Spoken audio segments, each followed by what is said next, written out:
সংসারের সবথেকে বড় সুখ কি?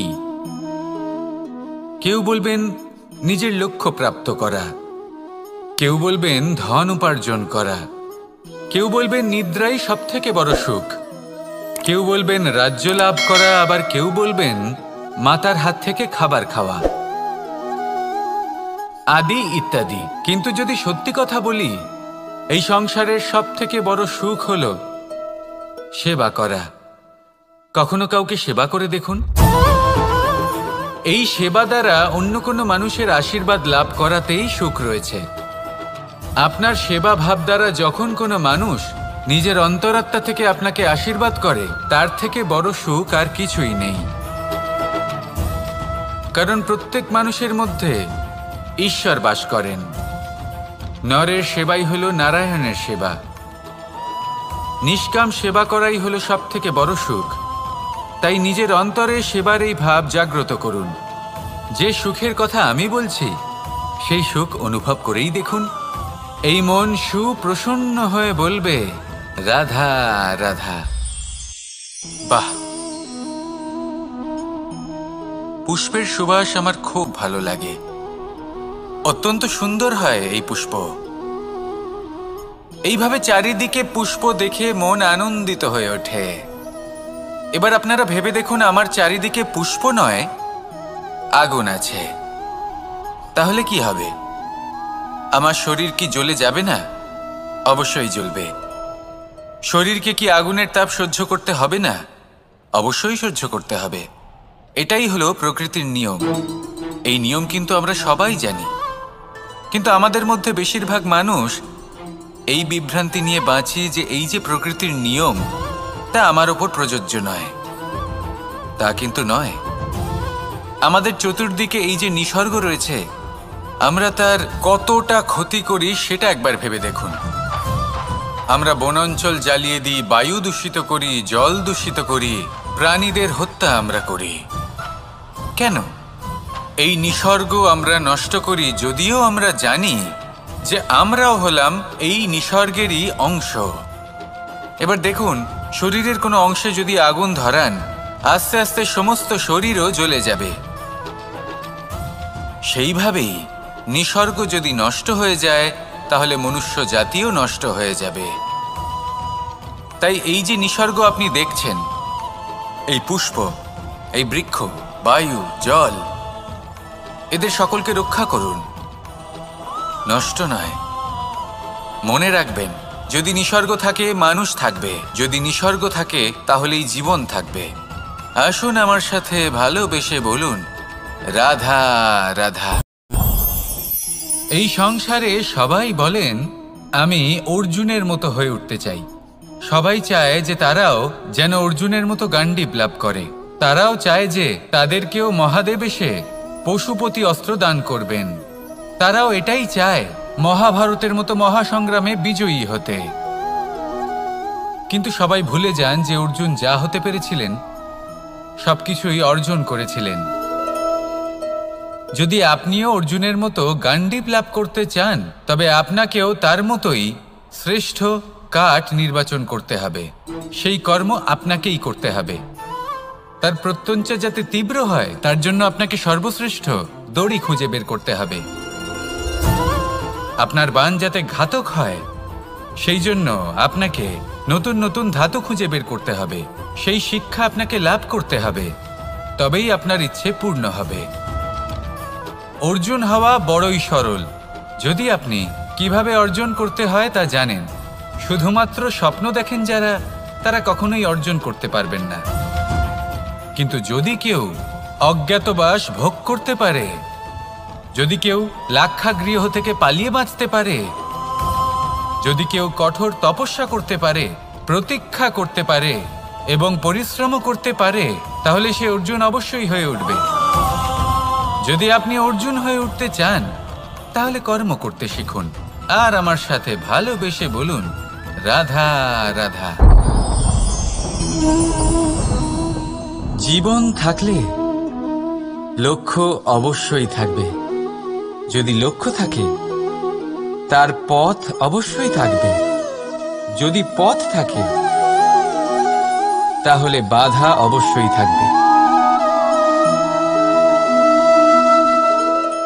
আর এর ওপরেই নির্ভর করে যে আমরা জীবনে সফল হব না অসফল, পুরস্কারের ভাগীদার হব নাকি তিরস্কারের। মনে করুন আপনাকে একটা কাজ করতে হবে, আপনাকে পর্বত আরোহণ করতে হবে, আর সেই পথের ঢাল আপনাকে একাধিকবার ফেলে দেবে, পাথর আপনাকে একাধিকবার আহত করবে। এই অবস্থায় কি করবেন? সাধারণ মানুষ বেছে নেয় প্রতিশোধ। সেই পর্বতকে নষ্ট করে দেওয়ার চিন্তা ভাবনা করে, তার ভিতকে নড়িয়ে দেওয়ার কথা ভাবে সেই মানুষ। কিন্তু পর্বতকে তো কেউ নষ্ট করতে পারে না। তাই অসফল হওয়ার সাথে সাথে কুখ্যাতিরও ভাগীদার হয়ে যায় সে। দ্বিতীয় পথ হল পরিবর্তন। যদি আপনি সেই পর্বত ভাঙার পরিবর্তে তাতে সোপান তৈরি করেন, তাহলে আপনিও সেই পর্বতে উঠতে পারবেন, অন্য কেউও তাতে উঠতে পারবে, আগামী প্রজন্মও তাতে উঠতে পারবে, আর সেই আগামী প্রজন্ম সর্বদা আপনার সুনাম করবে। তাই জীবনে প্রতিশোধ নয়, পরিবর্তন বাছুন। বদলা নয়, বদল বেছে নিন। আপনার বাধা আপনার বন্ধু হয়ে যাবে। রাধা রাধা। সমস্ত মানুষের জীবন কিছুটা সমান হয়। মানুষ জন্মগ্রহণ করে, তারপর চলতে শেখে, জীবনে এগিয়ে চলে, বার্ধক্য লাভ করে, তারপর সমাপ্ত হয়ে যায়। কিন্তু সেই ব্যক্তিরা কারা যারা প্রকৃত অর্থে মনুষ্য জীবন যাপন করেন? এনারা হলেন সেই ব্যক্তি যারা পড়ে গেলেও আবার উঠে দাঁড়ানোর চেষ্টা করেন, নিজের ভেঙে পড়া অস্তিত্বকে আগলে নিয়ে আবার একটা আকার দেওয়ার চেষ্টা করেন, ভগ্ন আশাকে আবার একটা নতুন দিশা দেন। অসফল হওয়ার পরেও থামেন না, আবার এগোতে থাকেন। অসফল হওয়ার পরে যদি আপনি থেমে যান, তাহলে সাফল্য আপনার সামনে অপেক্ষা করে, কিন্তু আপনি তা দেখতে পান না। তাই জীবনের সংঘর্ষে অংশগ্রহণ করতে শিখুন। জীবনের সংঘর্ষ থেকে পালাবেন না। আসুন আমার সাথে ভালোবেসে বলুন, রাধা রাধা। একবার একটা শেয়াল বনে বিচরণ করছিল। ও একটা ছোট্ট শাবক দেখতে পেল। ও ভাবল, আজ একেই আমি খাবার হিসেবে গ্রহণ করব। আশেপাশে দেখলো কেউ দেখছে না তো, কেউ ছিল না, আর সেই শাবকের ওপর আক্রমণ করল, যা হলো একটা ঘোর অপরাধ। বনের নিয়ম অনুসারে আপনি কখনোই শাবকের ওপর আক্রমণ করতে পারেন না। তারপর এই খবরটা যখন রাজা সিংহ জানতে পারলেন, সভার আয়োজন করলেন। কিন্তু সেখানে শেয়াল বলল, আমি তো এরকম কিছু করিনি। কিন্তু যদি আপনি এরকম বলেন, কোনো প্রমাণ দিন, এর কোনো সাক্ষী আছে? তখন রাজা সিংহ পেঁচাকে ডেকে পাঠালেন, যে সেই মুহূর্তে বৃক্ষের শাখার ওপর বসেছিল। সে সব কিছু দেখেছিল। পেঁচা সব সত্যি কথা বলল, আর শেয়ালকে মৃত্যুদণ্ড দেয়া হলো। এবার এই কাহিনী আমি আপনাকে কেন শোনালাম? কারণ মানুষও কখনো কখনো এরকম কর্ম করেন যা শিয়াল করেছে। এটা ভাবেন কেউ দেখছে না, যখন আমি অনুচিত কর্ম করতেই পারি। কিন্তু না, আপনি যাই করুন না কেন, কেউ না কেউ অবশ্যই তা দেখছে। কোনো ব্যক্তি না হলেও কোনো প্রাণী, না হলে কোনো যক্ষ বা দেব বা প্রেত। যদি এনারা কেউ না দেখেন, তাহলে ধরিত্রী মাতা দেখেন, যেখানে দাঁড়িয়ে আপনি সেই কর্ম করছেন, তাই না? তাই একটা কথা সবসময় মনে রাখবেন, কে দেখছেন কে দেখছেন না সেই বিষয়ে ভাবা ছেড়ে দিন। এটা খুব সহজ কথা। আপনি যদি উচিত কর্ম করেন, উচিত ফল পাবেন। যদি অনুচিত কর্ম করেন, তাহলে আপনি অনুচিত ফল অবশ্যই পাবেন। সেই জন্য উচিত পথে চলতে থাকুন, উচিত কর্ম করতে থাকুন, আর আমার সাথে ভালোবেসে বলুন, রাধা রাধা। আপনি কখনো কোনো বাজকে নিজের বাসা বানাতে দেখেছেন? এই বাজ যখনই কোনো বাসা বানায়, তখন উঁচু গাছের ডালে বা কোনো পর্বতের শিখরে বাসা বানায়, অনেক উচ্চতায়। আর সেখানে তার সন্তানও জন্মগ্রহণ করে। যখন এই সন্তানেরা জন্মায়, তখন এই বাজ খুবই ভালোবেসে এবং খুব সাবধানে এদের পালন পোষণ করে। নিজের ঠোঁট দিয়ে তাদের ঠোঁটে খাবার পরিবেশন করে। কিন্তু যেই সেই সন্তানেরা হৃষ্টপুষ্ট হয়ে যায়, এবং সেই কথা বাজ নিজে বুঝতে পেরে যায়, সেই বাজ নিজেই সেই বাসা ছিন্ন ভিন্ন করে দেয়। সেই সন্তান যাদের সবেমাত্র ডানা গজিয়েছে, কিভাবে উড়তে হয় তারা জানে না, সেই সন্তানগুলিকে উচ্চতা থেকে ঠেলে দেয়। সেই সন্তান প্রথমে ভয়ভীত হয়ে যায়। তারা সামনে মৃত্যুকে দেখতে পেয়ে ভয়ের কারণে তাদের ডানা ঝাপটাতে থাকে, আর সেই প্রক্রিয়াতেই সেই সন্তানগুলি উড়তে শুরু করে দেয়। এবার এই ঘটনায় আমরা কি শিক্ষা পেতে পারি? এটাই, যদি আপনি মাতা পিতা হন তাহলে নিজের সন্তানকে অবশ্যই স্নেহ করুন, কিন্তু তাদেরকে নিজের আঁচলের তলায় বেঁধে রাখবেন না। যদি আপনি চান আপনার সন্তান জীবনে উন্নতি করুক, তাহলে নিজের মুঠো থেকে তাদের স্বতন্ত্র করে দিন। এই সংসারে সংঘর্ষ করতে দিন। সেই সন্তান নিজেই বুঝতে পারবে যে জন্মের সময় পাওয়া ডানা কি করে ব্যবহার করতে হয়। আর আপনার চোখের সামনে আপনার সন্তান এই আকাশে উড়তে থাকবে। তাহলে আসুন আমার সাথে ভালোবেসে বলুন, রাধা রাধা। সংসারে সবচেয়ে পবিত্র মানা হয় গঙ্গা জলকে। কখনো ভেবে দেখেছেন কেন? কারণ গঙ্গা জলের আবির্ভাব অত্যন্ত শুদ্ধ হয়, তার জন্ম শুদ্ধ হয়, যেখান থেকে তার শুরু সেটাই শুদ্ধ হয়। আর শুরুটা শুদ্ধ হওয়া অত্যন্ত আবশ্যক। আমাদের জীবনে সবই শুরু হয় আমাদের ভাবনা থেকে। নিজের ভাবনাকে শুদ্ধ রাখুন, কারণ এই ভাবনা থেকেই আবির্ভাব হয় শব্দের। আপনার শব্দ শুদ্ধ রাখুন।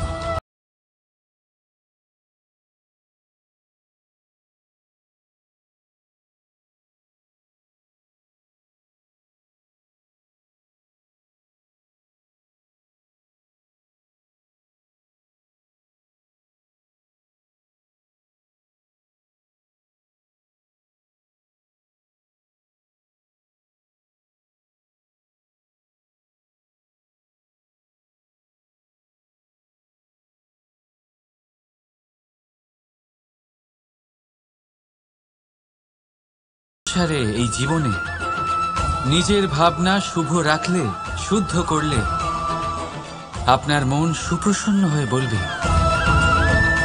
রাধা রাধা।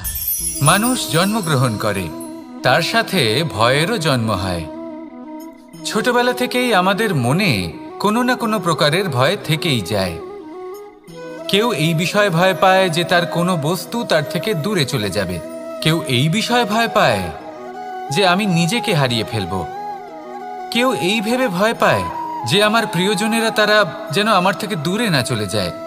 কেউ এই ভেবে ভয় পায় যে আমরা যেন পথ না হারিয়ে ফেলি, আদি ইত্যাদি। কিন্তু সত্যি কথা বলতে, ভেবে দেখুন এই ভয় বাস্তবে কি?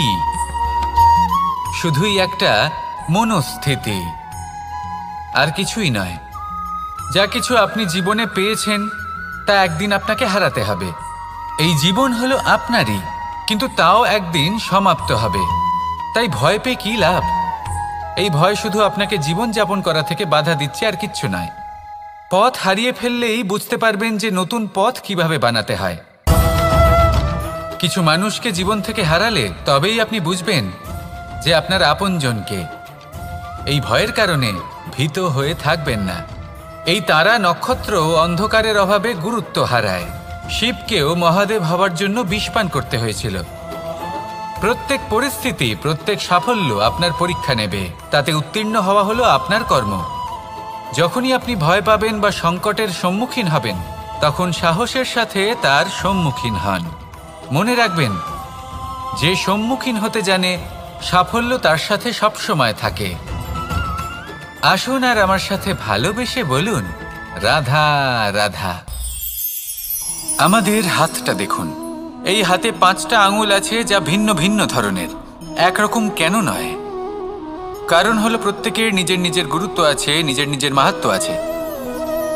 এরা ভিন্ন, তাই একত্রিত হয়ে মুষ্টিবদ্ধ করা সম্ভব, যার দ্বারা আমরা আত্মরক্ষাও করতে পারি, আবার আক্রমণও করতে পারি। যদি 5টি আঙুল সমান হতো তাহলে মুষ্টিবদ্ধ হতে পারত না, নিজেদের মধ্যে বিভ্রান্তির সৃষ্টি করত। এবার এরকমই কিছু আমাদের সংসারেও হয়। আমাদের দেশ যেখানে একটি ভূমির ওপর ভিন্ন ভিন্ন ধর্মের মানুষ বাস করেন, ভিন্ন ভিন্ন জাতি, ভিন্ন ধর্ম, ভিন্ন ভাষা। কিন্তু যদি আমরা এটা ভাবি যে কিভাবে এই দেশকে কল্যাণের পথে নিয়ে যাওয়া যায়, কিভাবে এর বিকাশ করা সম্ভব, তাহলে আমাদের একত্রিত হওয়া শিখতে হবে। যেইভাবে 5টা আঙুল একত্রিত হয়, মুষ্টিবদ্ধ হয়, সেইভাবেই আপনার যে ভাষাই হোক, যে ধর্মই হোক, যে জাতি হোক না কেন, ঠিক আছে, আবশ্যক হলো আপনার নিজের কর্মভূমির সাথে, আপনার ধরিত্রীর সাথে যুক্ত থাকা, সাথে থাকা। তবেই দেশের উন্নয়ন সম্ভব, তবেই এই দেশ স্বতন্ত্র থাকবে, সফল হবে, আর এই মন প্রসন্ন হয়ে বলবে রাধা রাধা। যদি আমি আমার চোখ বেঁধে কোনো একটা নির্দিষ্ট দিকে নিজের সমস্ত শক্তি প্রয়োগ করে ছুটে যাই, তাহলে কি হবে? আমি কোথাও ধাক্কা খেতে পারি, নিজের ক্ষতি করতে পারি, কোথাও পড়ে যেতে পারি, তাই না? অর্থাৎ এটা নিশ্চিত এই কাজ আমার করা উচিত নয়। কিন্তু আজকের দিনে প্রত্যেকটা মানুষ এই কাজই করছেন, তাই না? কোনো কাজ করার পূর্বে সেই কাজের বিষয়ে সম্পূর্ণ তথ্য কোথায় সংগ্রহ করছেন? শুধু এটুকু জানেন যে এই কাজটা করলে কত ধন অর্জন করবেন আর কত নাম হবে, আর ব্যাস সামনে এগিয়ে যান। এটা উচিত নয়। পূর্ণরূপে যে কোনো কাজ করার আগেই সেই কাজের বিশ্লেষণ করে নেওয়া উচিত, তা বুঝে নেওয়া উচিত, এবং সেই বিষয়ে অবশ্যই খেয়াল রাখা উচিত যে আপনার শরীর এবং আপনার মন এই কাজ করার জন্য কি প্রস্তুত রয়েছে। যদি তা না হয় তাহলে প্রথমে নিজেকে শুধরে নিন, তারপরে সেই কাজ করুন। যদি এইভাবে জীবনে সামনে এগোন, তাহলে সাফল্যের সম্ভাবনা জীবনে অনেক বেশি বেড়ে যাবে। তাহলে এটাই করুন, আর আমার সাথে ভালোবেসে বলুন রাধা রাধা। এই সংসারে সাফল্য লাভ করার জন্য জ্ঞানের প্রয়োজন হয়, পরিশ্রমের প্রয়োজন হয়, দৃঢ় নিষ্ঠার প্রয়োজন হয়, নিরন্তর চেষ্টা করা প্রয়োজনীয়। কিন্তু আরো কিছু আছে যা অত্যন্ত প্রয়োজনীয় এবং গুরুত্বপূর্ণ। তা হলো ভালো বন্ধু। তাদের থাকা অত্যন্ত প্রয়োজনীয়। যদি ভালো বন্ধু থাকে তাহলে সময় এলে তারা ঢাল হয়ে আপনাকে সুরক্ষা করবেন। সময় এলে অস্ত্রের মতো শত্রুকে সংহারও করবেন। যদি তিনি জ্ঞানী হন, তাদের মধ্যে সদ্গুণ থাকে, তাহলে এই সব গুণ আপনার মধ্যেও প্রবেশ করবে। তাহলে সাফল্যের জন্য ভালো বন্ধু পাওয়া অত্যন্ত প্রয়োজনীয়। কিন্তু শুধু বন্ধু কেন, ভালো শত্রুও থাকা প্রয়োজনীয়। এবার আপনি ভাববেন, এ আমি কি বললাম? যদি আপনার জীবনেও ভালো অর্থাৎ শক্তিশালী শত্রু থাকে, তাহলে আপনিও শক্তিশালী হতে থাকবেন। এই শত্রু আপনাকে প্রেরিত করবে আরো বেশি শক্তিশালী হয়ে ওঠার। কখনো কোনো হরিণকে দেখুন, তীব্র গতিতে দৌড়তে থাকে। কেন তীব্র গতিতে দৌড়য়? এই কারণে নয় যে কোথাও তার জন্য মধুর ঘাস অপেক্ষা করে রয়েছে, না। সে এই কারণে তীব্র গতিতে দৌড়য় কারণ সেটা না করলে তার পেছনে একটি সিংহ আছে যে ওকে নিজের ভোজন করে ফেলবে। তাই জীবনে বিপদ, সংকট, এই সবকিছুও হলো অত্যন্ত গুরুত্বপূর্ণ। তার সম্মুখীন হতে শিখুন, আর আমার সাথে ভালোবেসে বলুন রাধা রাধা রাধা।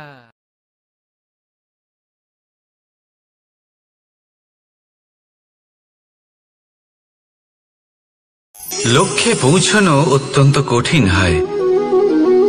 কেউ ভাবেন যে কেন এত কঠিন হয়, কেন এত কষ্ট করতে হয় লক্ষ্যে পৌঁছানোর জন্য। এই লক্ষ্য সরলভাবে কেন আমার কাছে চলে আসে না? চলুন আপনাকে একটা কথা বলি, যদি আপনার লক্ষ্য কঠিন না হয় তাহলে তাকে পাওয়া আপনার পক্ষে অসম্ভব হয়ে উঠবে। লক্ষ্যে পৌঁছানোর এই রাস্তায় আপনি যে কড়া রোদের সম্মুখীন হন, যার থেকে আপনি দূরে পালাতে চান, সেই রোদ আপনাকে প্রেরণা যোগায় যে আপনি এগোতে থাকুন। ভাবুন একজন যাত্রী যে কিনা নিজের লক্ষ্যের দিকে যাচ্ছেন, সেই পথে উনি যদি একটু ছায়া পেয়ে যান আর উনি ওখানে বিশ্রাম নেন, তাহলে তার সাথে তার ভাগ্য গভীর নিদ্রায় সেখানে বিলীন হয়ে যায়। তাই এই পরিশ্রমের করা রোদের থেকে কখনো দূরে পালাবেন না। জীবনে শুধু সামনে এগোতে থাকুন দৃঢ়তার সাথে। আর লক্ষ্য সরল হোক, কঠিন হোক বা অত্যাধিক কঠিন হোক, একটা কথা মনে রাখবেন, যে জীবনের লক্ষ্যে পৌঁছতে পেরেছে সে লক্ষ্য প্রাপ্তির জন্য আফসোস কখনোই করে না। রাধা রাধা। ধৈর্য, এই ধৈর্য কি কোনো গুণ, কোনো অনুভূতি, কোনো দৃষ্টিভঙ্গি? আমার জন্য ধৈর্য এক বাহন। আপনি হয়তো ভাবছেন এই কেমন বাহন? বাহন তো ঘোড়া হতে পারে, হাতি হতে পারে, উটও হতে পারে, কিন্তু ধৈর্যকে বাহন বানানো মানে? চলুন আপনাকে একটা কথা বোঝাই। পৃথিবীতে এমন কোনো বাহন নেই যে তার আরোহীকে আছড়ে ফেলেনি। সেটা উট হোক বা হাতি হোক বা ঘোড়া হোক, চলতে চলতে কখনো নড়বড় করেই বসে। তারপর সেই আরোহী পরে কারোর পায়, তারপর পরে তার নিজের নজরে। কিন্তু ধৈর্যরূপী বাহন কখনো কাউকে ফেলে না, কখনো না। না সেই আরোহী কারোর পায়ে পড়ে, আর না তো নিজের নজরে। কারণ ধৈর্য আপনাকে বিবেক প্রদান করে, বিবেক আপনাকে পরিকল্পনায় সাহায্য করে, আর পরিকল্পনা প্রদান করে আপনাকে শক্তি, আপনার লক্ষ্যের দিকে অগ্রসর হওয়ার। বুঝলেন? ধৈর্যকে সঙ্গে রাখুন, নিজেকে আরো ধৈর্যশীল করে তুলুন। এই ধৈর্যের সাহায্যে আরোহণ করে দেখুন কিভাবে এই বাহন আপনাকে আপনার গন্তব্যে পৌঁছে দেবে। রাধা রাধা। সংসারে এমন একটা ভ্রান্ত ধারণা রয়েছে যে সবকিছু ভাগ্যের দ্বারা পাওয়া যায়, কিন্তু ভাগ্য, প্রারব্ধ এ তো সকলের জন্যই সমান হয়। এটা তো ব্যক্তির উপরে নির্ভরশীল হয়, তার আকাঙ্ক্ষার উপরে নির্ভরশীল হয়, বাসনার উপরে নির্ভরশীল হয়, স্বভাবের উপরে নির্ভরশীল হয় যে উনি সেটা নিয়ে কি করেন। দেখুন, এই প্রসাদ কিন্তু সকলকেই দেওয়া হয়, কিন্তু তা গ্রহণ করবেন কিভাবে সেটা ব্যক্তির উপরে নির্ভর করে। আপনাকে এক উদাহরণ দিই। যেমন ধরুন, দুজন মানুষকে আমি একটা করে মাটির ডেলা দিলাম, সেটা নিয়ে তারা কি করবেন? একজন মানুষ তার ছোট ছোট ডেলা বানাবেন আর পথযাত্রীদের ওপরে ছুঁড়ে মারবেন, হাসি ঠাট্টা করবেন, তাদের বস্ত্র নোংরা করে দেবেন, সেটাতেই উনি আনন্দ পাবেন। অন্যদিকে দ্বিতীয় ব্যক্তি সেই মাটির ডেলা দিয়েই নিজের জন্য একটা কুঁড়ে ঘর বানাবেন। সেই কুঁড়ে ঘর যা রোদেতে, বৃষ্টিতে, ঝড়ে তাকে সুরক্ষিত রাখবে।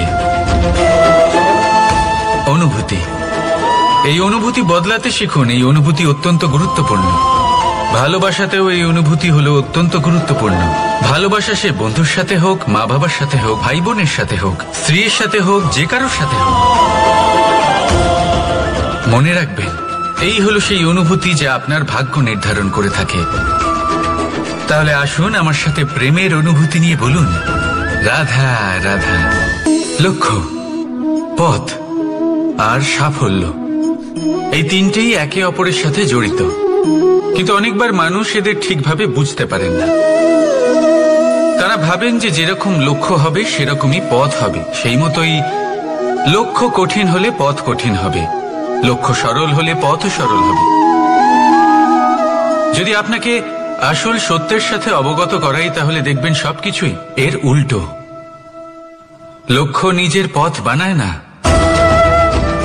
পথ সেটাই যেটা আপনি স্বয়ং নির্বাচন করে আপনি নিজে বানান। সেই অনুসারেই আপনি আপনার লক্ষ্যে পৌঁছতে পারবেন। সেই জন্য জীবনে যখনই লক্ষ্যে পৌঁছানোর পথের বিষয়ে আপনি কোনো সিদ্ধান্ত নেবেন, তাহলে তা ভেবে চিন্তে নেবেন, কারণ এই পথ অত্যন্ত গুরুত্বপূর্ণ। পথ যদি শুভ হয়, তাহলে লক্ষ্য আপনা থেকেই শুভ হয়ে যায়। তাহলে আসুন আমার সাথে ভালোবেসে বলুন, রাধা রাধা। ভাগ্য আর কর্ম, এই দুই এমন শব্দ যাকে ঘিরে সমগ্র সংসার। কেউ বলে আমার ভাগ্যে এটা ছিল না, যা পেলে আমার জীবন অন্যরকম হতো। কেউ বলে আমার গত জন্মের কর্ম নিশ্চয়ই এমন ছিল, যে কারণে এই জন্মে এরকম ভাগ্য পেয়েছি আমি। এই সব বাদ দিন, আর একবার শান্ত চিত্তে ভাবুন। আপনি বুঝতে পারবেন যে ভাগ্য আর কর্ম এই দুই এই জন্মের তফাৎ করে।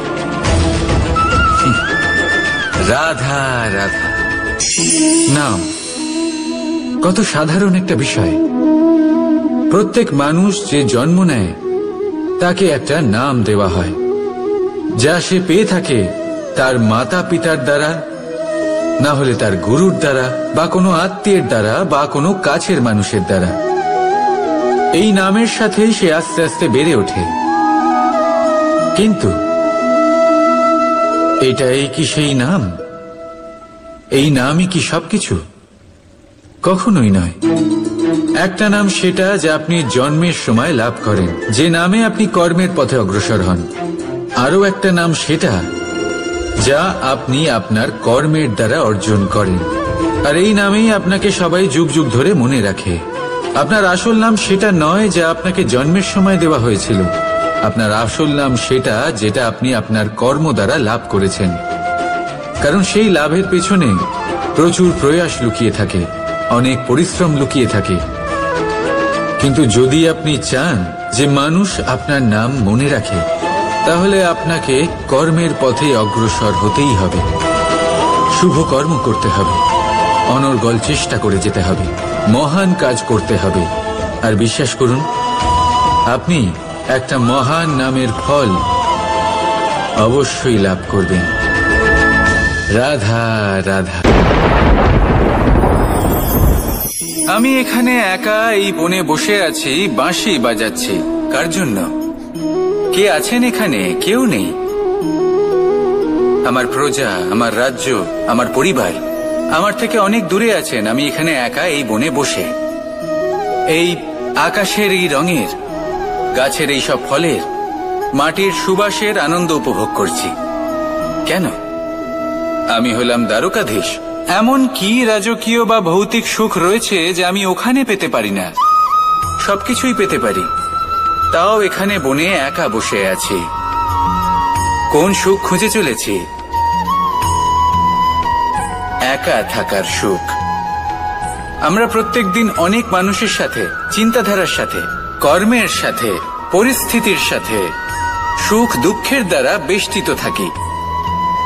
জীবনের এই চক্রে আমরা জড়িয়ে পড়তে থাকি। যতই আমরা এই সমস্যার সমাধান করি, আমরা ততই এতে জড়িয়ে পড়ি। আমরা এতটাই জড়িয়ে পড়ি যে যখন আমরা আয়নায় নিজেদের দেখি, তখন আমরা নিজেদের চিনতেই পারি না। এমন মনে হয় যেন আমরা নিজেদের হারিয়ে ফেলেছি। সেই জন্য প্রত্যেক দিন আপনি কিছু সময় নিজের সাথে কাটান একান্তে। এটা অত্যন্ত আবশ্যক। নিজের অস্তিত্বের গভীরে গিয়ে দেখতে শিখুন, নিজেকে বুঝুন। অদ্ভুত শান্তির অনুভূতি হবে। যেমন এই বায়ু, এই বৃক্ষ, এই পুষ্প, এই নিসর্গ, এদের মতো আপনিও কখনো একলা হতে শিখুন। কখনো নিসর্গের একটা অংশ হয়ে দেখুন। এই মন প্রসন্ন হয়ে বলবে, রাধা। একবার একটা শেয়াল বনে বিচরণ করছিল। ও একটা ছোট্ট শাবক দেখতে পেল। ও ভাবল, আজ একেই আমি খাবার হিসেবে গ্রহণ করব। আশেপাশে দেখলো কেউ দেখছে না তো, কেউ ছিল না। আর সেই শাবকের ওপর আক্রমণ করল, যা হলো একটা ঘোর অপরাধ। বনের নিয়ম অনুসারে আপনি কখনোই শাবকের ওপর আক্রমণ করতে পারেন না। তারপর এই খবরটা যখন রাজা সিংহ জানতে পারলেন, সভার আয়োজন করলেন। কিন্তু সেখানে শেয়াল বলল, আমি তো এরকম কিছু করিনি। কিন্তু যদি আপনি এরকম বলেন, কোনো প্রমাণ দিন, এর কোনো সাক্ষী আছে? তখন রাজা সিংহ পেঁচাকে ডেকে পাঠালেন, যে সেই মুহূর্তে বৃক্ষের শাখার ওপর বসেছিল। সে সব কিছু দেখেছিল।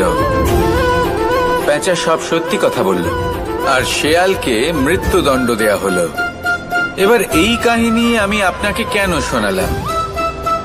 কারণ মানুষও কখনো কখনো এরকম কর্ম করেন যা শিয়াল করেছে। এটা ভাবেন কেউ দেখছে না, যখন আমি অনুচিত কর্ম করতেই পারি। কিন্তু না, আপনি যাই করুন না কেন, কেউ না কেউ অবশ্যই তা দেখছে। কোনো ব্যক্তি না হলেও কোনো প্রাণী, না হলে কোনো যক্ষ বা দেব বা প্রেত, যদি এনারা কেউ না দেখেন তাহলে ধরিত্রী মাতা দেখেন যেখানে দাঁড়িয়ে আপনি সেই কর্ম করছেন, তাই না? তাই একটা কথা সবসময় মনে রাখবেন, কে দেখছেন কে দেখছেন না সেই বিষয়ে ভাবা ছেড়ে দিন। এটা খুব সহজ কথা।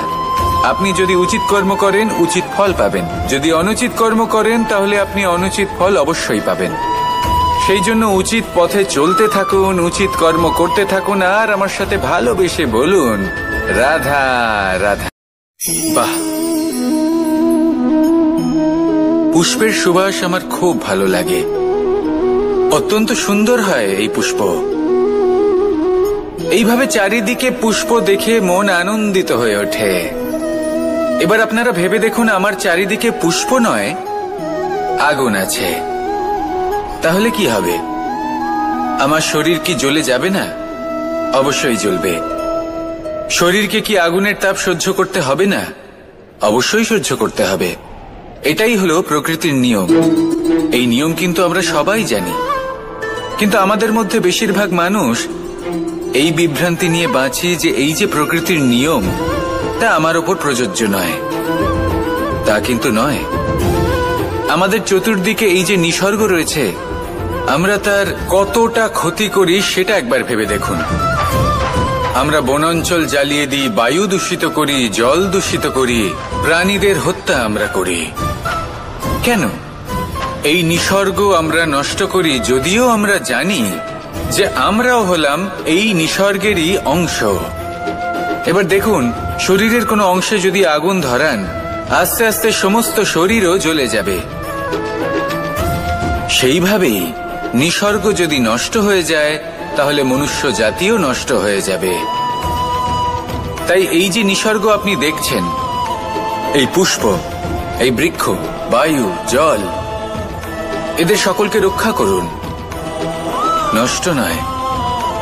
মনে রাখবেন, যদি নিসর্গ থাকে মানুষ থাকবে, যদি নিসর্গ থাকে তাহলেই জীবন থাকবে।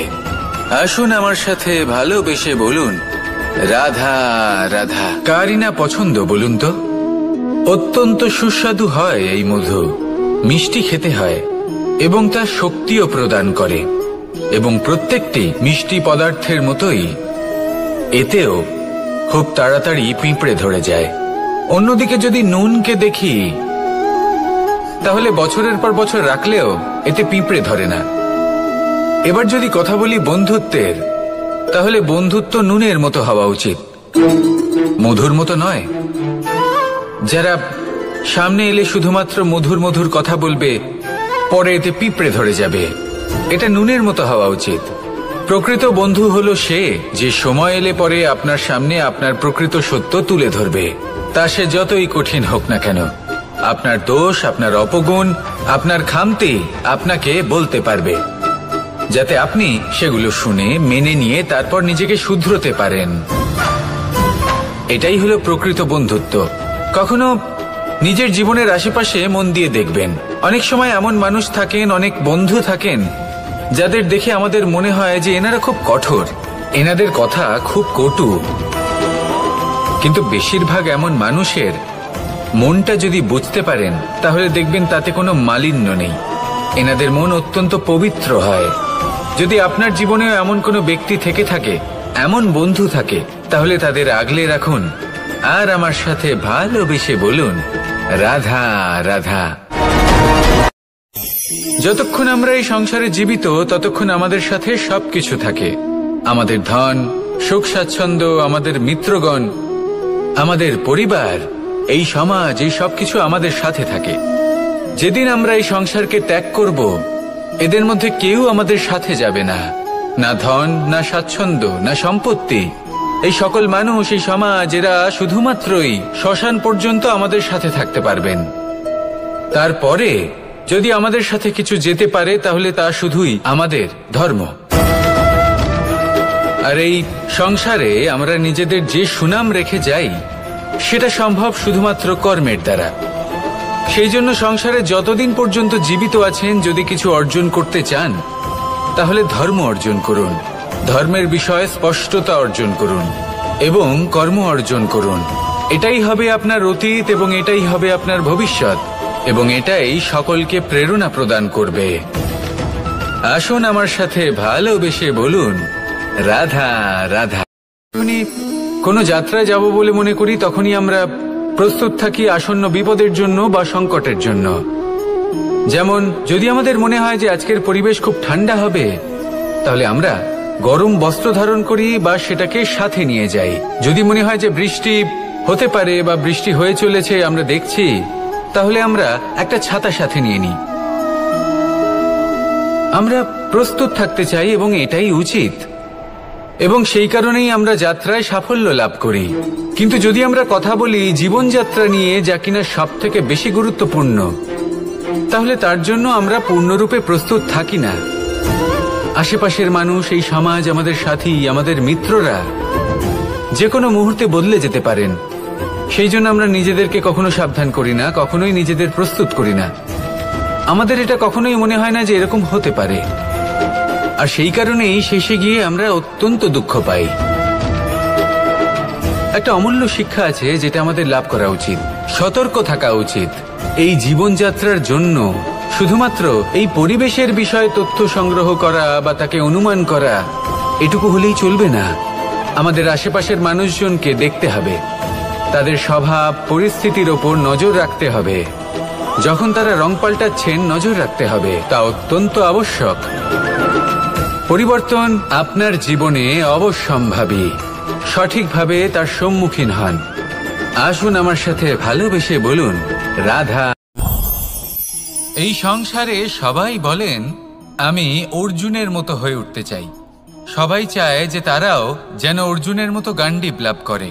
তারাও চায় যে তাদেরকেও মহাদেব এসে পশুপতি অস্ত্র দান করবেন।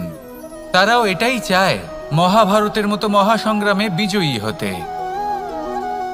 কিন্তু সবাই ভুলে যান যে অর্জুন যা হতে পেরেছিলেন সবকিছুই অর্জন করেছিলেন। যদি আপনিও অর্জুনের মতো গান্ডীব লাভ করতে চান, তবে আপনাকেও তার মতোই শ্রেষ্ঠ কাঠ নির্বাচন করতে হবে। সেই কর্ম আপনাকেই করতে হবে।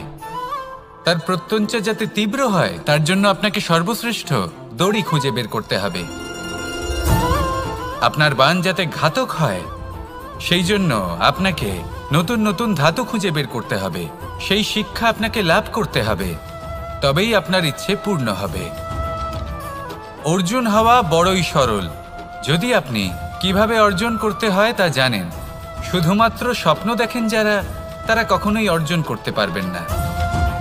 কিন্তু যদি কেউ অজ্ঞাতবাস ভোগ করতে পারে, যদি কেউ লাক্ষাগৃহ থেকে পালিয়ে বাঁচতে পারে, যদি কেউ কঠোর তপস্যা করতে পারে, প্রতীক্ষা করতে পারে এবং পরিশ্রম করতে পারে, তাহলে সে অর্জুন অবশ্যই হয়ে উঠবে।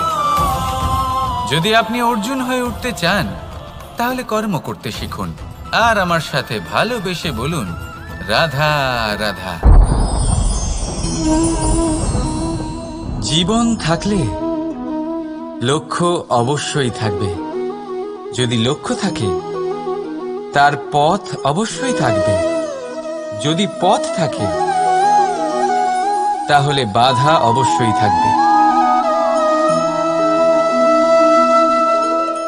আর এর ওপরেই নির্ভর করে যে আমরা জীবনে সফল হব না অসফল, পুরস্কারের ভাগীদার হব নাকি তিরস্কারের। মনে করুন আপনাকে একটা কাজ করতে হবে, আপনাকে পর্বতারোহণ করতে হবে, আর সেই পথের ঢাল আপনাকে একাধিকবার ফেলে দেবে।